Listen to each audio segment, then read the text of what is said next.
Well, yesterday you heard all about my building of the discipline muscle around exercise and running. Today you're going to get to hear a personal story from Kay, as well as some of the reasons why we don't choose discipline. So stay tuned for a little bit more about this deep dive into all things discipline.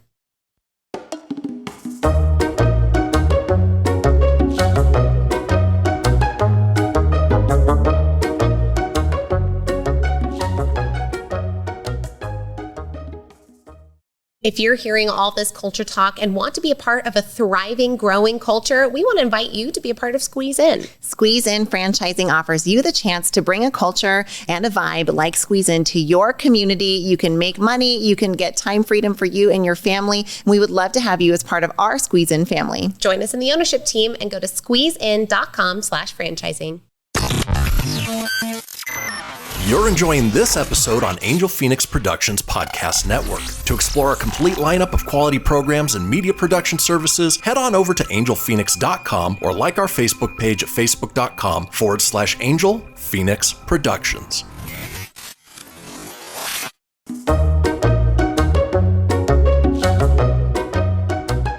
All right, like Shai teased, I am going to share with you a little bit about a habit that I have said goodbye to, a destructive habit of watching too much television. Now, I would be lying if I said that I didn't watch any TV now, because even just last night, I got an episode of a new series called Sandman on Netflix. Add it to your running shows. I've heard. So it's really good. It's so good.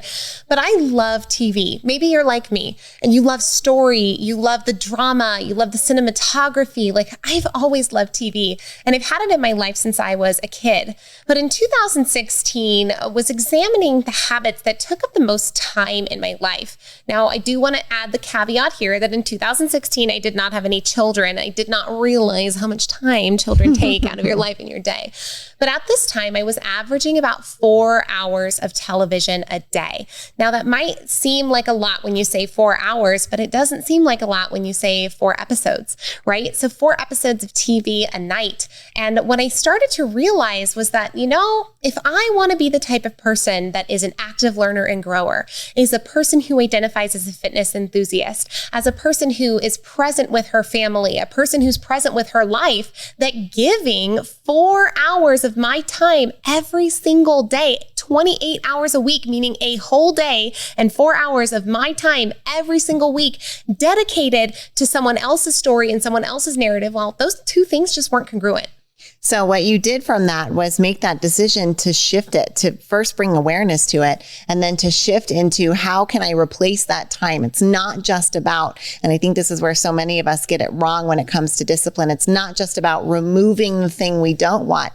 It is about replacing it with what we do want, right? Like, one of the best things you can do is say, who is it that I want to be, and really get clear on who that is. And then say, how does that person spend a day? How does this person that I want to be, what does their schedule look like? What does their commitments look like? What does their diet look like? From there, we're going to be able to extract and extrapolate the behaviors that we need to actively engage in order to become that person. And so, as Kate just demonstrated, who I want to be, the things I want to achieve, the things that I want to be focused on wasn't congruent with 4 hours spent on TV a day. And so you said, well, what is that woman doing?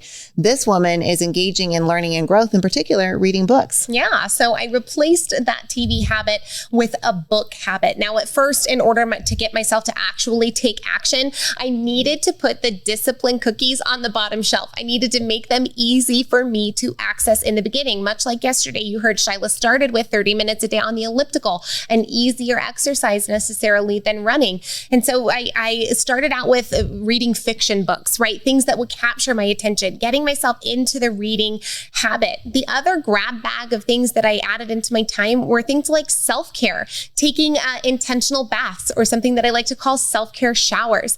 I added in organizational projects. I added in journaling, and I have this grab bag of things that I could get to. And what I did at first too was reduced that TV time. I didn't say no TV, because you can't go from 4 hours to none of your whole life and then be okay.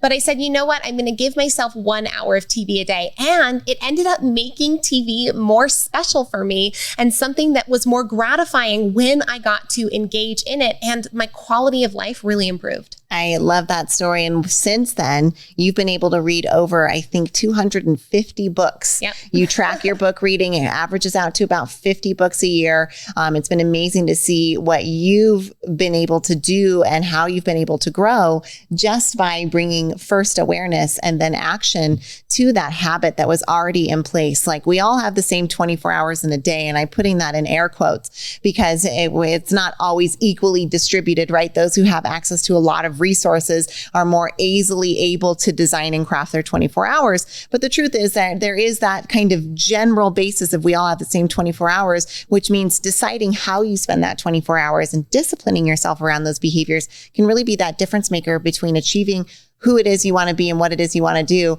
and just staying on the couch and staying stagnant. So I love your story here on discipline, Kay. And we all know the reasons why we don't choose discipline. It's comfortable. It's just today. It's justification. It's I deserve it. It's all of those things. Oh, I'll get to it tomorrow. Right? Those are thieves of our dreams, and bringing that awareness and then action to it can really help you steal back your attention and your time, and then ultimately your destiny. So the last 2 days, you heard some personal stories and examples of how we've implemented discipline for success in our lives.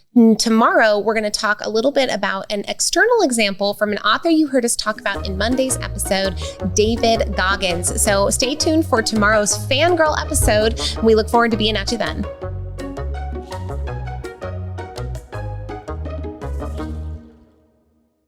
This podcast was a production of Angel Phoenix Productions.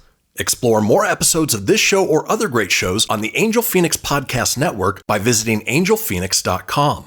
The views expressed in this show do not necessarily represent those of Angel Phoenix Productions or its advertisers, and may contain language that's unsuitable for younger listeners.